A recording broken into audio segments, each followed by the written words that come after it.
Time management. Time management is a personal matter. However, the decisions you make about your time use will have implications for your work, recreation, family life, community involvement, and, of course, how you will experience your university studies. What every student should know. You have 168 hours in a week and need 56 hours of sleep, that's 7 to 8 hours each night, and 8 to 10 hours of independent study,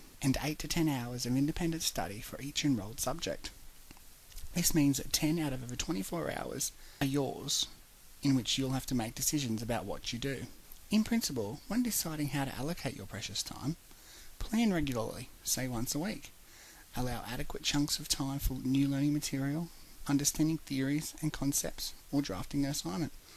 Break large tasks into a number of subtasks. Remember that 20 to 30 minutes is the average concentration span. Arise 15 minutes earlier and go to bed 15 minutes later each day. Reward yourself for achieving daily and/or weekly study goals. Timetable more challenging tasks for when you're most alert and able to concentrate. Study regularly, daily if possible, and set achievable study goals. Time audit. You may benefit from conducting a survey on how you currently use your time.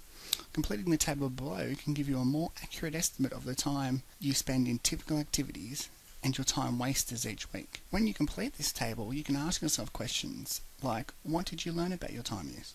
Are you satisfied you have sufficient time to dedicate to your study? Do you need to lighten your load? Learn how to say no. More clearly identify your priorities. Managing your study time. When developing your timetable for independent study, consider the following. For each subject you're enrolled in, allocate 8 to 10 hours of study each week. Begin major projects ahead of time. Break the task into a number of subtasks. Be realistic. For example, if you're a night owl planning to study early in the morning, that may be unrealistic. Generally organise your timetable into 50-minute study periods with 10-minute breaks. Be specific about what you want to achieve in each study period, and be familiar with the flexible reading techniques. Assignment planning.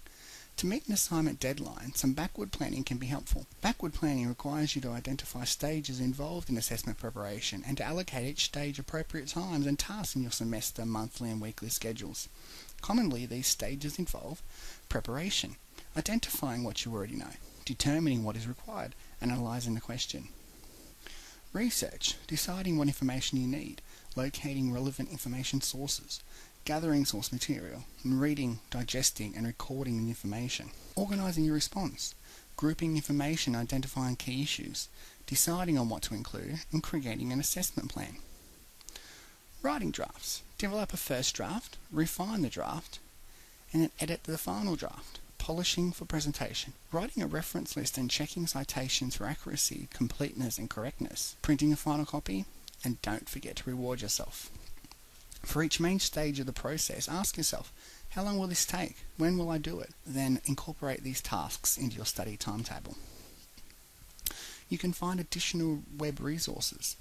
Following websites provide further information and have been used as a basis for writing the guide that formed this presentation. You can Google other sites by typing an appropriate search term, but try to ensure they are reliable sites. Here are some sites for time scheduling, how to manage time and workload of a semester, forms for conducting a time audit, practice developing a schedule, and take a test to assess how well you plan. Thank you to the CSU Learning Skills Your Link to Success document, copyrighted 2008, for providing the information for this presentation.